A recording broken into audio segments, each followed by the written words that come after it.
दर्शकबिन नमस्कार। कार्यक्रम अपन विशेष में अपने सबके हार्दिक स्वागत तथा अभिवादन। कार्यक्रम विशेष में विशेष व्यक्तित्व संग विशेष प्रसंग पर बातचीत होते रहे।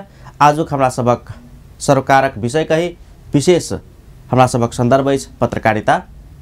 यावत विषय में पत्रकारिता से जुड़ल बातचीत करब। आज हमरा सबक अतिथि छथि नेपाल प्रेस यूनियन केंद्रीय कार्य समिति वरिष्ठ उपाध्यक्ष दीपक आचार्य जी। स्वागत छ यहाँलाई कार्यक्रममा। हस्, धन्यवाद। कहाँबाट सुरु गरौँ? अहिले जनकपुर आउनु भएको छ, धनुषा जिल्ला नेपाल प्रेस युनियनको अधिवेशनमा। के छ प्रेस युनियनको हालखबर? प्रेस युनियन अहिले अब आफ्नो महाधिवेशन केन्द्रीय महाधिवेशन गर्ने तयारीमा छ। त्यसै सिलसिलामा जिल्ला अधिवेशनहरू क्रमैसँग हुँदै गएका छन् र धेरैजसो जिल्ला अधिवेशनहरू सकिसकेका छन्।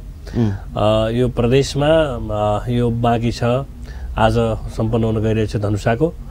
धनुषा जस्तो जिल्ला चाहिँ यस्तो धार्मिक नगरी, जानकी माताको मन्दिर, अब मान्छेहरूको एटिच्युड सकारात्मक सोच, धार्मिक पर्यटन र प्रशस्त सम्भावना बोकेको नगरी। यहाँबाट प्रेस युनियनले नेपाली पत्रकारिताको भविष्यका लागि, प्रेस स्वतन्त्रताका लागि र व्यावसायिक पत्रकारिताको वृद्धिका लागि केही सन्देश दिनुपर्छ भन्ने उद्देश्य छ। मलाई लाग्दछ आजको जिल्ला अधिवेशनले त्यसप्रति लक्षित गर्छ। सर्वसम्मत हुने सम्भावना छ कि निर्वाचन? मेरो भनाइ धेरैजसो जिल्लामा आपसी सहमतिमा जाउँ। सहमति, सहकार्य र एकताले हामीले आफ्नो व्यावसायिक पत्रकारिताको वृत्ति विकास गर्न सक्दछौँ। हामीले आफ्नो आवाजलाई मुखरित गर्न सक्दछौँ र साथसाथै पत्रकारिताको मूल धर्म भनेको जुन आवाजविहीनहरूको आवाजलाई मुखरित गर्नु हो, उनीहरूको आवाजलाई नीति निर्माण तहसम्म पुर्याउनु हो, त्यसका लागि पनि एकताबद्ध भएर चाहिँ नि आफ्नो कार्यक्रमहरू अगाडि बढाउन उपयुक्त हुन्छ भन्ने मलाई लाग्दछ। त्यसै सन्दर्भमा सबैभन्दा पहिलो प्राथमिकता त सहमति, सहकार्य र एकतामै जोड हो। त्यो हुन सकेन भने नि प्रजातान्त्रिक पद्धति, निर्वाचन अन्तिम अस्त्रको रूपमा त छँदैछ। अब यहाँहरू नेपाली कङ्ग्रेसको शुभेच्छुक संस्था, नेपाली कङ्ग्रेसलाई अहिले त्यसमा पनि हामी एक छौँ भन्ने कुरा यसो म्यासेज प्रवाह गर्ने अवस्था छ अहिले प्रतिपक्षीको नाताले पनि। त्यस हिसाबले पनि सर्वसम्मति आवश्यक छ होइन? सबै कारणले सर्वसम्मति आवश्यक छ। खास गरी भन्ने हो भने कङ्ग्रेससँग नेपाल प्रेस युनियन किन निकट रह्यो भन्ने कुरा चाहिँ कङ्ग्रेसले प्रजातन्त्रमा विश्वास राख्छ भन्ने जनताले कङ्ग्रेसलाई माने। कङ्ग्रेसले आफ्नो स्थापना कालदेखि नै प्रजातन्त्र समाजवादप्रति आफूलाई अडिग राख्दै आयो र प्रेस भनेको, पत्रकारिता भनेको प्रजातन्त्रमा मात्रै त्यसले चाहिँ फस्टाउन सक्छ, प्रजातन्त्रमा मात्रै त्यसले आफूलाई जति गर्नुपर्ने हो प्रेसले त्यो गर्न सक्दछ भन्ने आधारले पनि कङ्ग्रेससँग निकटता रह्यो नेपाल प्रेस युनियनको। खास गरी अरू खालको सङ्गठनात्मक भातृ सङ्गठन जस्तो निकटता त छैन, तर यस प्रकारको निकटता रह्यो। र खास गरी के हो भने कङ्ग्रेसमा जस्तो जुन उपगुट उपगुटको सङ्केतहरू बाहिर देखिए, त्यसलाई अब अहिले कङ्ग्रेसका पार्टीका नेताहरूले एकै ठाउँमा हुनुपर्छ भने त्यसको छाया जुन भातृ सङ्गठनहरूमा परे, त्यस प्रकारको छाया नेपाल प्रेस युनियनमा परेको त छैन, नपरोस् भन्ने पनि उद्देश्य हो। र म त बारम्बार भन्ने गरेको छु, नेताहरू तपाईँ आफू एकतामा जानुहोस्, आफै सबै सङ्गठनात्मक बलियो बनाउनुहोस्, सङ्गठनलाई एकतात्मक रूपमा जानुहोस्, कङ्ग्रेसको धारणाहरूलाई एउटै मञ्चबाट एकै प्रकारले त्यसलाई डेलिभर गर्नुहोस् र तपाईँहरूको गुट उपगुटको प्रभाव छ भने त्यसको छाया कम्तीमा नेपाल प्रेस युनियनमा नपरोस्। त्यस प्रकारको चाहिँ नेताले पनि गरिदिनु भएन। हामी पत्रकारितामा लाग्ने मान्छेहरू पनि हाम्रो लागि पार्टी या नेता ठुलो कुरो होइन, हाम्रो लागि व्यवसाय ठुलो कुरा हो, पत्रकारिता ठुलो कुरा हो, प्रेस स्वतन्त्रता ठुलो कुरा हो र नागरिकको सर्वोच्चता ठुलो कुरा हो र नागरिकले सूचनाको हक पाउनु हाम्रो लागि सबैभन्दा ठुलो कुरा हो।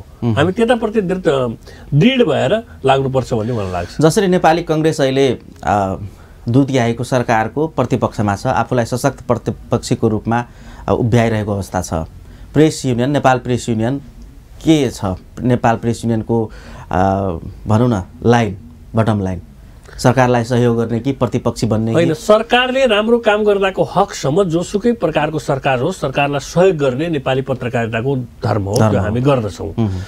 हाम्रो सबैभन्दा ठुलो, म फेरि के एउटा कुरा के स्पष्ट पार्न चाहन्छु भने हाम्रो सबैभन्दा ठुलो र हाम्रो सबैभन्दा निकटको सम्बन्ध नागरिक समाजसँग हुनुपर्दछ, नागरिकसँग हुनुपर्दछ। तपाईँको सबैभन्दा ठुलो बजार भनेको नागरिक हुन्, जहाँ तपाईँ बिक्री हुनुहुन्छ।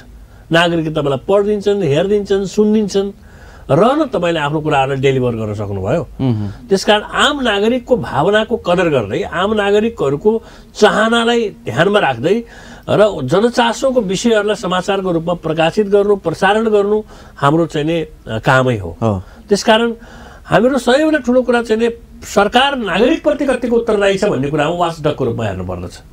यदि सरकारले जनमुखी रूपमा काम गर्दछ, जनहितमा काम गर्दछ, विकासोन्मुख छ र चाहिँ हाम्रो प्रजातान्त्रिक पद्धतिमा प्रजातन्त्रको अभ्यासभित्र रहेर जनतालाई पनि त्यही प्रकारको बाटोमा अगाडि बढाउन मद्दत गर्दछ र विकासको खाकाहरू कोर्दछ भने सरकार जसको सुकै होस्, प्रेसलाई खासै फरक पर्दैन। प्रेसले सरकार नागरिक र जनताप्रति कति उत्तरदायी छ, सरकारले देशको विकास कुन द्रुत गतिमा अगाडि बढाइरहेको छ र सरकारले प्रेसलाई हेर्ने दृष्टिकोण के छ भन्ने कुरामा चाहिँ हामीले ध्यान दिनुपर्दछ। यदि यी सकारात्मक छन् यी पक्षहरू सरकारका, देश विकासमा सरकार अग्रगामी छ, प्रेसलाई हेर्ने दृष्टिकोणमा प्रेस स्वतन्त्रताको पक्षमा सरकार दृढ छ र तपाईँ नागरिकको स्वतन्त्रताप्रति र नागरिकको चाहिँ प्रगतिका प्रति र देशको समृद्धिका प्रति सरकार अगाडि बढ्दछ भने पनि सरकार जसको भए पनि त्यसमा हामी खुलेर समर्थन गर्दछौँ। जसरी यहाँले जनकपुरलाई इन्ट्रोड्युस गर्नुभयो नि नेपालको धार्मिक सांस्कृतिक ऐतिहासिक नगरी भनेर, एकदम यहाँलाई जानकारी गराउँ। अब यो राजनीतिक केन्द्र पनि हो, अर्को केन्द्र बनाऊ जनकपुरलाई। प्रदेश नम्बर 2 को अस्थायी मुकाम अब राजधानी हुँदैछ विधिवत। धनुषा जिल्ला नेपाल प्रेस युनियन यहाँहरूले मूल्याङ्कन गरिरहनु भयो होला, केन्द्रीय नेतृत्व यहाँहरू। प्रदेश नम्बर 2 मा नेपाल प्रेस युनियनको अवस्था के छ र खासमा धनुषालाई कसरी विश्लेषण गर्नुहुन्छ? धनुषा धेरै सचेत ठाउँ हो। धेरै वर्ष अगाडिदेखि, धेरै पहिलादेखि यो मिथिला राज्य तपाईँको धेरै पहिलादेखि, जति बेला तपाईँको धार्मिक समयदेखि आजसम्म आइपुग्दाखेरि युगको इतिहास बोकेको यो नगरी निश्चितमा नेपालकै लागि एउटा गौरवपूर्ण ठाउँ हो धनुषा भनेको। धनुषाले नेपाललाई धेरै अर्थमा पहिचान गराएको छ, चिनाएको छ र भोलि समृद्ध नेपालको परिकल्पना गर्दा हामीले धनुषा अझ बढी समृद्ध हुन्छ र यसले समग्र नेपालको अर्थतन्त्रमा टेवा पुर्याउँदछ भन्ने कुरामा विश्वास गर्न सकिन्छ। सबैभन्दा ठुलो त यहाँ धार्मिक पर्यटनको ठुलो सम्भावना, प्रचुर सम्भावना छ। यति धेरै प्राकृतिक चाहिँ तालतलैयाहरूको चाहिँ ठाउँ छ, यति धेरै आय आर्जनका स्रोतहरू बोकेको उर्वर क्षेत्र र भूमि छ, यति धेरै शान्त र शालीन जनताहरू यहाँ छन्। त्यसकारण यो धनुषा धेरै समृद्ध छ र यो प्रदेशको सबैभन्दा राम्रो र अग्रगामी जिल्ला पनि यही नै हो। त्यसकारण नेपाल प्रेस युनियनले नेपाली पत्रकारिताको विकास धनुषाबाट अझ राम्रोसँग उठ्नु पर्दछ र यसले समग्र प्रदेशलाई गाइड गर्नुपर्दछ भन्ने मान्यता राख्दछ। जुन प्रकारले तपाईँको तराईमा अहिले पनि तराईको चाहिँ न्यायिक सवालहरूमा क्वेसन उठिरहेका छन्, जुन तराईको चाहिँ विभिन्न दलहरूले, तराई निकट दलहरूले भनेर आफूलाई भन्ने दलहरूले चाहिँ तराईका जनताहरूलाई न्यायिक निर्णय सकेनन् कतिपय सवालहरूमा भन्ने चाहिँ कुराहरू छन्।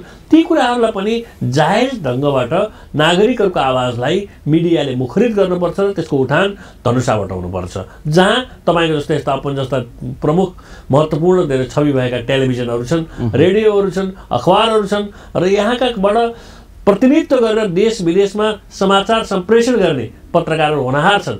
त्यसकारण यहाँ धनुषाबाट धेरै ठुलो अपेक्षा र आशा गरेको छु मैले यो किन जोडेको भन्दाखेरि नेपाल प्रेस युनियनको आज अधिवेशन हुँदैछ, जिल्ला अधिवेशन।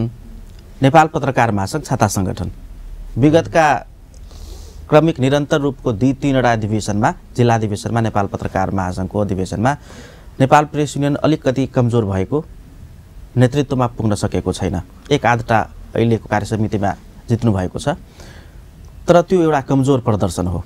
यद्यपि धनुषा जिल्ला नेपाली कङ्ग्रेसको आधार क्षेत्र, एउटा जडो भएको जिल्ला हो। तर नेपाल प्रेस युनियन जुन किसिमले समृद्ध हुनुपर्ने हो यहाँनिर, दलीय राजनीतिको सहयोगले पनि त्यस हिसाबले हुन सकेको छैन। यसलाई कसरी विश्लेषण गर्नुहुन्छ? मान्नुहुन्छ कि मान्नुहुन्न? यदि मान्नुहुन्छ भने त्यो किन भयो? होइन, धेरै अर्थमा स्वीकार गर्दछु, धेरै अर्थमा मान्दछु कि ठुला नेता पनि हिँड्छन् नेपाली कङ्ग्रेसका। एकदम डेफिनेटली नेपाल पत्रकार महासङ्घको इतिहास हेर्ने हो भने केशवप्रसाद भट्टराईजीले नेपाल पत्रकार महासङ्घ स्थापना गर्नुभयो। त्यसपछि चाहिँ तपाईँको के भने प्रेस युनियनसँग सम्बन्ध, प्रेस युनियन स्थापना भएदेखि आज पर्यन्त प्रेस युनियनसँग सम्बन्ध राख्ने धेरै जसो प्रेस युनियनका अग्रजहरूले नेपाल पत्रकार महासङ्घमा नेतृत्व गर्नुभयो, केन्द्रीय महासङ्घमा नेतृत्व गर्नुभयो र अधिकांश जिल्लाहरूमा नेतृत्व गर्नुभयो। तर समयको अन्तरालमा तपाईँको नेपाल प्रेस युनियन केही वर्ष यता पछाडि पर्यो, म स्वाभाविक रूपले स्वीकार गर्दछु। र पत्रकारिताको विभिन्न सङ्घ सङ्गठनहरूको नाममा तपाईँको एउटा वाम एकता भयो र त्यसले चाहिँ नि प्रेस युनियनलाई पछाडि पार्ने कामहरू भयो। र हामीले के लाग्यो भन्ने होला भने नेपाल प्रेस युनियनले यदि नेपाल पत्रकार महासङ्घमा प्रतिनिधित्व गर्न सकेन अथवा गर्दैन भने हुने त्यो छाता सङ्गठनले साँच्चीकै यथार्थ चाहिँ तपाईँको पत्रकारिताको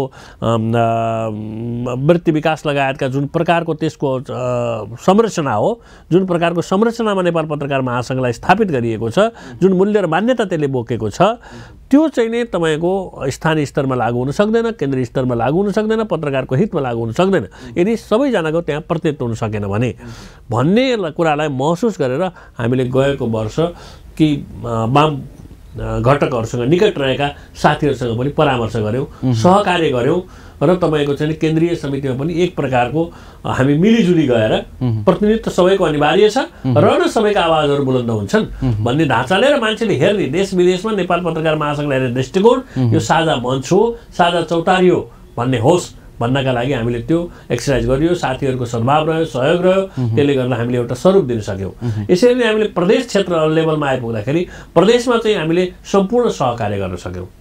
प्रदेशमा चाहिँ हामीले धेरै हदसम्म मिलिजुली वाम घटकका केही साथीहरूसँग मिलिजुली र प्रदेशलाई पनि धेरै राम्रो बनायौँ र यति बेला चाहिँ नेपाल प्रेस युनियन र प्रेस चौतारी या प्रेस सङ्गठन भन्नुहोस् अथवा क्रान्तिकारी सङ्गठनको सबैको एक प्रकारको सबैको मिलिजुली खालको नेपाल पत्रकार महासङ्घ छ र एक अमरेला अर्गनाइजेसनको रूपमा फेरि हामीले बिस्तारै अगाडि बढाउँदैछौँ। त्यो बेलाको परिस्थिति, राजनीतिक परिस्थिति बेग्लै थियो। अब जुन किसिमले एउटै पार्टी भइसक्यो वामपन्थी नेकपा, उसका शुभेच्छुक पत्रकारहरू पनि एक हुने भयो। अब आगामी दिनमा अब 1 वर्ष छ नेपाल पत्रकार महासङ्घको जिल्लादेखि केन्द्रीय अधिवेशनको 1 वर्ष करिब लगभग बाँकी छ। यस्तो अवस्थामा त अब फेरि अर्को गठबन्धनको अर्को ध्रुवीकरणको अब सम्भावना छ नि त?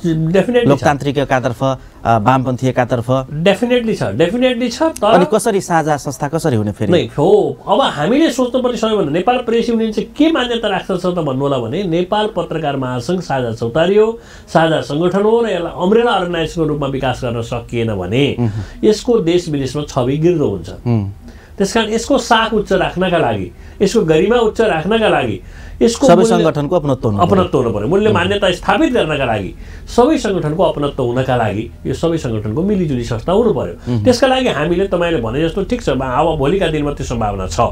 वाम घटक एकातिर हुने, अरू डेमोक्रेट चाहिँ पक्षधरहरू एकातिर हुने। त्यो अवस्थामा हामीले तपाईँलाई म चाहिँ डेमोक्रेसीप्रति विश्वास राख्ने पत्रकार साथीहरूलाई पनि आह्वान गर्न चाहन्छु कि हामी सबै एकै ठाउँ हुनुपर्छ। हामी सबै एक ठाउँमा हुनुपर्छ। कसका लागि भने हाम्रो आफ्नो लागि होइन, हामीले त्यो सङ्गठनलाई सबैको साझा बनाउनका लागि हामी सबै लाग्नुपर्छ। त्यो सङ्गठन साझा भयो भने हाम्रो हक हित पेशागत जति पनि सुरक्षाका सवालहरू छन् ती त्यहाँबाट उठाउन सकिन्छ। त्यहाँबाट उठाउनु पर्ने तमाम सवालहरू छन्। त्यसको लागि साझा मञ्च भयो भने मात्रै त्यसलाई आन्तरिक रूपमा सरकारले र बाह्य रूपमा अन्तर्राष्ट्रिय क्षेत्रले मात्रै पत्याउँछ। त्यसका लागि हामी आफू पनि मजबुत हुनु जरुरी छ। आज प्रेस युनियन, अरू चाहिँ तपाईँ मधेससँग निकट रहेका सङ्गठनहरू ती जे जति खुलेका छन् ती सबैले पत्रकारितालाई व्यावसायिक रूपमा चाहिँ अगाडि बढाउनका लागि, प्रेस स्वतन्त्रलाई अक्षुण्ण राख्नका लागि र तपाईँको व्यावसायिक वृत्ति विकास गर्नका लागि र नागरिकको आवाजलाई नीति निर्माण तहसम्म पुर्याउनका लागि चाहिँ सबै एक ठाउँमा हुनु जरुरी छ र आफूलाई बलियो बनाउनु जरुरी छ। हरेक सङ्गठन बलियो भयो भने अनि बल्ल फेरि एक आपसमा सहमत गरौँला। हाम्रो नीतिगत मतभिन्नता त हुँदैन नि, खालि चाहिँ नि तपाईँको डेमोक्रेट लाइनमा हिँड्नेहरूका बिचमा पनि त एकता हुनसक्छ। तर राजनीतिले कसैलाई छोड्दैन नि त, मूलधारको राजनीतिले कसैलाई छोड्दैन, त्यो सम्भावना छ। र अब जसरी तपाईँहरूले प्रेस सेन्टरलाई अध्यक्ष दिनुभयो, नेतृत्व दिएर अगाडि बढ्नुभयो, वामपन्थी र लोकतान्त्रिक दुवै पत्रकारहरू एक भए अघिल्लो महाधिवेशनमा, आगामी दिनमा सम्भावना छ त्यस्तो? हेरौँ, अब अघिल्लो दिनमा पनि सम्भावना कम थिए, हामीले प्रयास गरेको हो। अब आउँदा दिनहरूमा पनि हाम्रो प्रयास के रहन्छ भन्नु होला भने सबैलाई लिएर जाने। तपाईँ कल्पना गर्नुहोस्, नेपाल प्रेस युनियन जस्तो डेमोक्रेट चाहिँ देशभरि अर्गनाइजेसन भयो, सङ्गठन भएको, देशभरि शाखा भएको, अब लगभग 12,000 सदस्य रहेको, नेपाल पत्रकार महासङ्घभन्दा पहिला अन्तर्राष्ट्रिय पत्रकार महासङ्घको सदस्य रहेको यति ठुलो अर्गनाइजेसनलाई बाइपास गरेर बाहिर राखेर नेपाल पत्रकार महासङ्घ चल्न सक्ला? त्यो परिकल्पना, त्यो कल्पना साथीहरूले गर्न सक्नु होला? त्यसकारण यो सम्भावना छैन। यो सम्भावना नभएका कारण पनि हामी मिलिजुली जानु जरुरी छ। तर मिलिजुली जानका लागि पनि आफ्नो सङ्गठनलाई चुस्त दुरुस्त र व्यावसायिक पत्रकारहरूलाई बोकेर हिँड्ने र उनीहरूको मुद्दा र उठान गर्न, श्रमजीवीहरूको मुद्दा र उठान गर्न चाहिँ जरुरी छ। फेरि नेपाल पत्रकार महासङ्घ पत्रकारहरूको सङ्गठन हुनुपर्ने हो र यो राजनीतिक दलको भातृ सङ्गठन जस्तै चुनाव हुन्छ, महाधिवेशन हुन्छ, त्यस्तो आरोप छ नि नागरिक समाजबाट छ। यो आरोपलाई हामीले चिर्न जरुरी छ। म चाहिँ नि यो ओपन टेलिभिजन मार्फत पनि आह्वान गर्न चाहन्छु कि कुनै पनि राजनीतिक दलको गुणगान गाउनु पत्रकारिताको न कर्तव्य हो, न धर्म हो, न पेसा हो। सहीलाई सही, गलतलाई गलत समाचार सम्प्रेषित गर्नुपर्छ। नेपाल प्रेस युनियनका देशभरका साथीहरूलाई आह्वान गर्न चाहन्छु, कङ्ग्रेससँग निकट रहेका कारण तपाईँले कङ्ग्रेसको कुनै समाचार सम्प्रेषित गर्नु जरुरी छैन। कङ्ग्रेसका लागि भनेर तपाईँले सही अथवा गलत अथवा तथ्यपरक समाचार र निष्पक्ष समाचार, नागरिकको पक्षधर समाचार सम्प्रेषित गर्नुभयो भने राम्रो काम गर्ने दललाई, पार्टीलाई स्वतः सहयोग पुग्दछ। त्यसकारण कुनै पार्टीको वफादार भएर कुनै पार्टीको समाचार सम्प्रेषित गरेर अनावश्यक रूपमा भ्रम सिर्जना गराउने यो पेसा होइन। तर नेपालको जुन पत्रकारिता छ नि अहिलेको, त्यो त अङ्गीकार गरेको जस्तो देखिँदैन नि त। एकदम। अब हामीले हेर्नुहोस्, तपाईँ हुनुहुन्छ यहाँ होइन, म छु। अब हामीले चिर्नु पर्यो यसलाई। अब नयाँ कमर्सियल न्यू जेनेरेसनले चिर्नु पर्यो कि पार्टीको पछाडि लाग्ने होइन, पार्टीका कुराहरू राम्रा छन् राम्रा कुरा गर्ने, नराम्रो छन् नराम्रो भन्ने। सबभन्दा ठुलो त पेसा हो नि। यो पेसा मऱ्यो भने कसो गुणगान गाउनुहुन्छ? पहिला त पेसा बाँच्नु पर्यो, पेसालाई मान्छेले पत्याउनु पर्यो, तपाईँको आवाजलाई अरूले पत्याइदिनु पर्यो, तपाईँको दृश्यलाई अरूले हेरिदिनु पर्यो। जब तपाईँको आवाजलाई तपाईँले दिइरहनु भएको समाचारलाई मान्छेले पत्याउँदैन तब तपाईँ कराएर केही अर्थ छैन। त्यसकारण यो पत्याउने हुनका लागि, विश्वास आर्जन गर्नका लागि तपाईँले निष्पक्ष र तटस्थ समाचार दिनैपर्छ। र तपाईँ जब विश्वास आर्जन गर्नुहुन्छ त्यसपछि तपाईँले दिएका थुप्रै समाचारहरूले अग्रगामी परिवर्तन ल्याउनलाई, समृद्ध नेपाल बनाउनका लागि मद्दत गर्न पुग्छ। यहाँसँगको वार्तालाप जारी रहनेछ। दर्शकबिद कार्यक्रम अपन विशेषमा चाहिँ आज हाम्रा सभाका अतिथि छथि नेपाल प्रेस युनियन के केन्द्रीय कार्य समितिक वरिष्ठ उपाध्यक्ष दीपक आचार्यजी। इनकासँग बातचीत हो रहा है। एखन के लेल कार्यक्रम एक छोट व्यावसायिक विश्राम।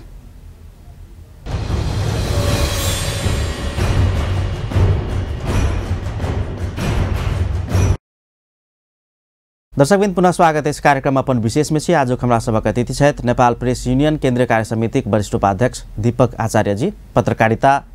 पत्रकारिता के धर्म, विभिन्न संगठन सब, नेपाल पत्रकार महासंघ यावत विषय में बातचीत कर रहल छी। हामी फेरि पनि सुरु गर्छौं। अहिलेको जुन नेपालको पत्रकारिता छ नि, यहाँको विश्लेषणमा त्यो मिशन पत्रकारिता हो कि व्यावसायिक पत्रकारिता हो? होइन, नेपाली पत्रकारिताले एउटा मिशन पत्रकारिता सुरु गर्यो। मिशन पत्रकारिता राजनीतिक परिवर्तनका लागि थियो, नेपालको अग्रगामी परिवर्तनका लागि थियो। त्यसकारण पत्रकारहरूले तपाईको आन्दोलनको मोर्चामा भाग लिए, आन्दोलनको अग्रपंक्तिको मोर्चामा भाग लिए। यद्यपि पत्रकारिताको पेसा आन्दोलनको अग्रपंक्तिमा भाग लिने थिएन। तर परिवर्तन त अझै पनि जारी छ नि त? जारी छ। तर के भने अब हामीले हाम्रो आन्दोलनलाई परिवर्तन गर्नुपर्छ। हिजो तपाईले भने जस्तो मिशन राजनीतिक थियो, राजनीतिक परिवर्तन हाम्रो मिशन थियो। त्यो किन थियो त भन्दा पत्रकारिता र प्रेस स्वतन्त्रताका खातिर हामी लागेका थियौँ र चाहिँ अब हामीले त्यसका लागि लड्नु परेको थियो। अहिले आएर तपाईँ जब संविधानमा प्रेस स्वतन्त्रता छ भनेर चाहिँ हामीलाई किटान गरिएको छ र अहिले प्रेस स्वतन्त्रताको अझै पनि उन्तर प्रेस स्वतन्त्रता लडाइँ छ। अहिले तपाईँ देवादी संहिता भन्नुहोस्, विद्युतीय कारोबार ऐन भन्नुहोस्, यसको त सख्त खिलाफमा हामी छौँ। यसले चाहिँ कुनै न कुनै अर्थमा प्रेसलाई सङ्कुचन बनाउने कोसिस गरेको छ र प्रेस सङ्कुचन भयो भने सारा नागरिक लाई समस्या पर्दछ र डेमोक्रेसी खतरामा पर्छ भन्ने खालको जुन पूर्व सङ्केतहरू कता कता हो कि जस्तो झल्किएको छ, देखिएको छ। यी कुराहरू करेक्सन गर्नुपर्छ भन्ने पक्षमा हामी छौँ। र पनि तपाईँको नेपालको संविधानको प्रस्तावनामा नै प्रेस स्वतन्त्रता राखेको हुँदा एक प्रकारको मिसनको लडाइँ अवश्य दियो। अब तपाईँ व्यावसायिक लडाइँमा जम्प गर्नै पर्छ। अब व्यावसायिक लडाइँ जानैपर्छ कि नेपाली पत्रकारिता सम्पूर्ण रूपले व्यावसायिक हुनै जरुरी छ। अब व्यावसायिक हुनु जरुरी छ, तथ्यपरक समाचार सम्प्रेषित गर्नु जरुरी छ, पेसागत सुरक्षाको चाहिँ ग्यारेन्टी गर्नु जरुरी छ, अब श्रमको मूल्यको ग्यारेन्टी गर्नु जरुरी छ, राज्यले विशेष व्यवस्था गर्नु जरुरी छ। अहिले जस्तो तपाईँको भन्दाखेरि नेपाली पत्रकारितालाई चौथो अङ्ग भनेर भने पनि राज्यले तपाईँलाई त्यस प्रकारको त कुनै पनि प्रकारको सेवा, सुविधा, सहयोग, इभन सद्भाव केही छैन नि। तर यस्तो खालको परिस्थिति अब सधैँ रहन हुँदैन। अब व्यावसायिक पत्रकारिता हुनै पर्दछ। हरेक पत्रकारले आफ्नो गरेको श्रमको मूल्य अनुरूपको पारिश्रमिक पाउनै पर्दछ र समाजमा आर्थिक रूपले पनि हैसियत जिउने अधिकार उसको पनि छ। त्यसकारण उसले त्यो बाटो अवलम्बन गर्न जरुरी छ। व्यावसायिक लडाइँ लड्नुपर्छ, व्यावसायिक पत्रकारिताको विकास गर्नै पर्छ।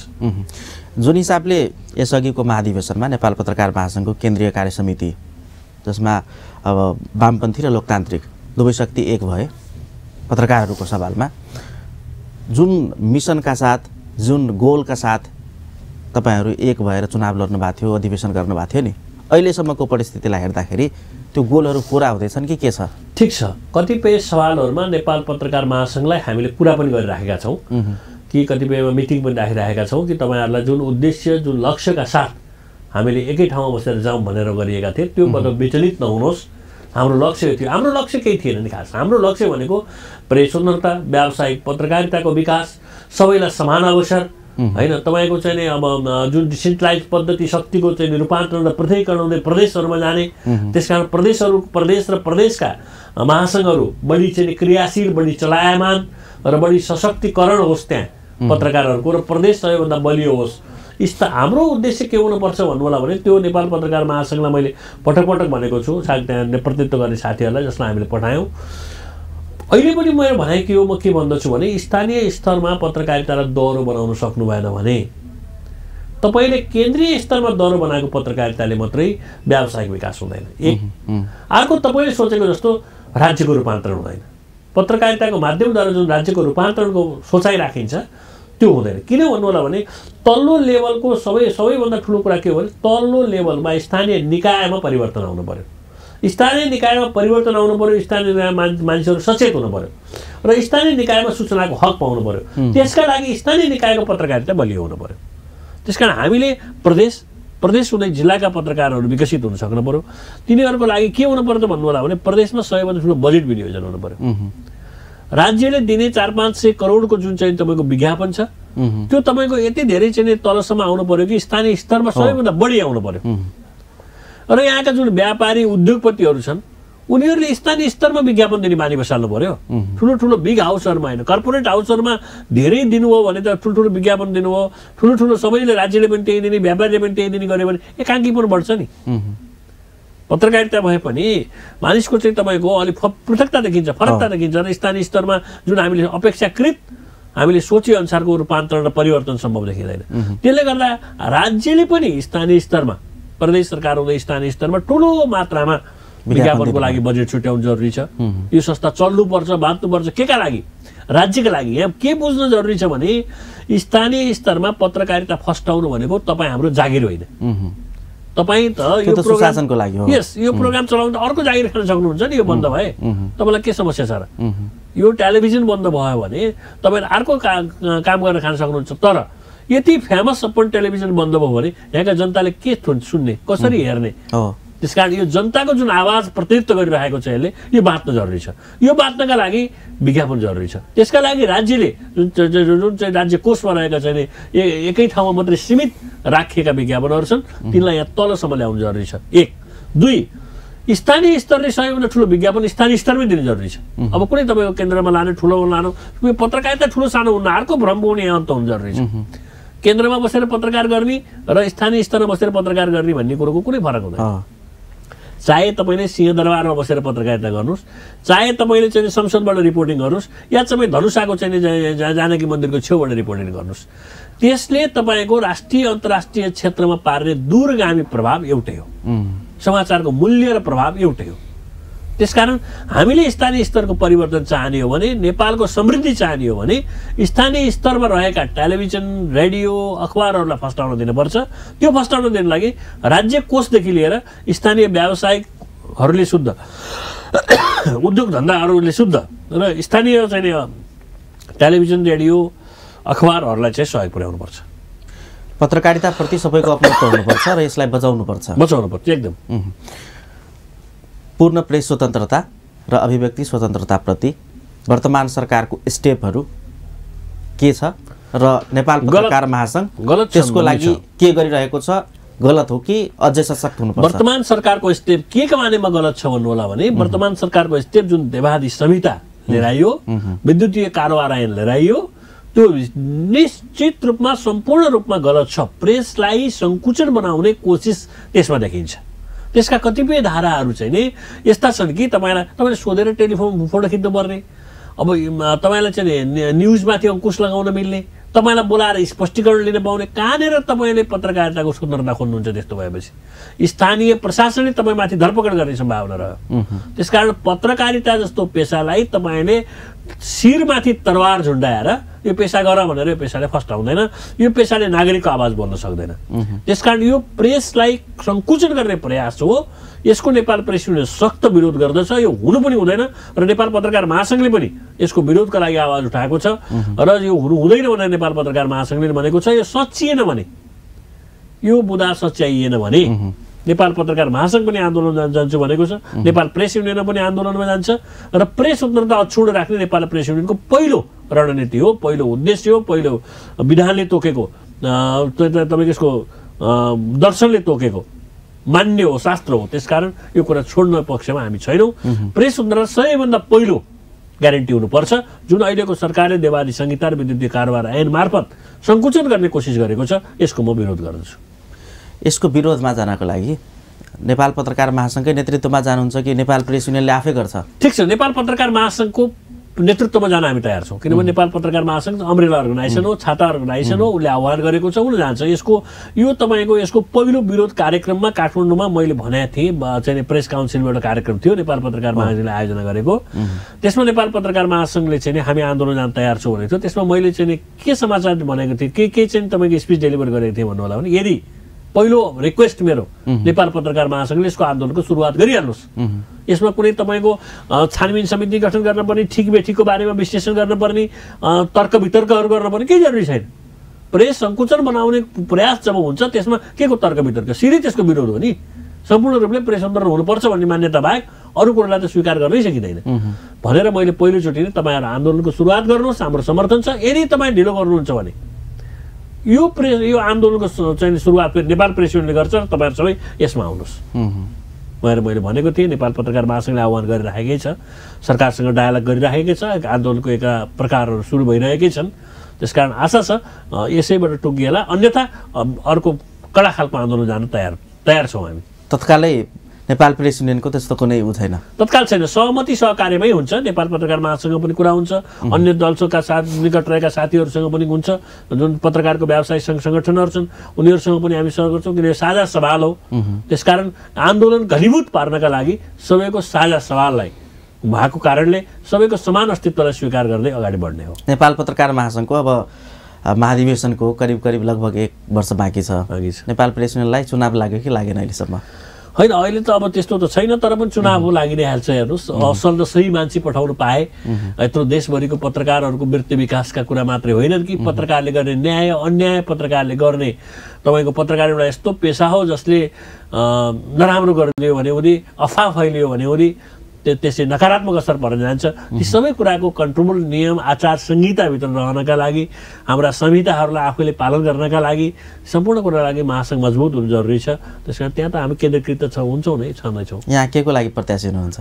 छैन, म त्यस्तो अहिले समय आएको पनि छैन, बेला भएको पनि छैन। अब अहिले त हामी नेपाल प्रेस युनियनको महाधिवेशनको चक्करमा छौँ।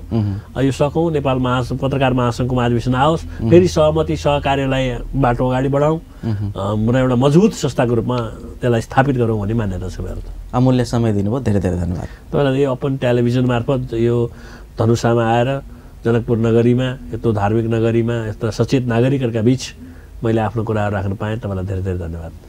दर्शकवृन्द, कार्यक्रम अपन विशेष में आज हमारा सबक अतिथि छलकिन नेपाल प्रेस यूनियन केन्द्रीय कार्य समिति वरिष्ठ उपाध्यक्ष दीपक आचार्य जी। इनका संगे नेपाल प्रेस यूनियन के विषय में, एखन के राजनीति या पत्रकारिता के विषय में, नेपाल पत्रकार महासंघ जे हमारा सबक छाता संगठन से विषय में बातचीत भेल। कार्यक्रम के निर्धारित समय संपन्न भेल। एखन के लिए अपने सबसे आज्ञा चाहब। नमस्कार।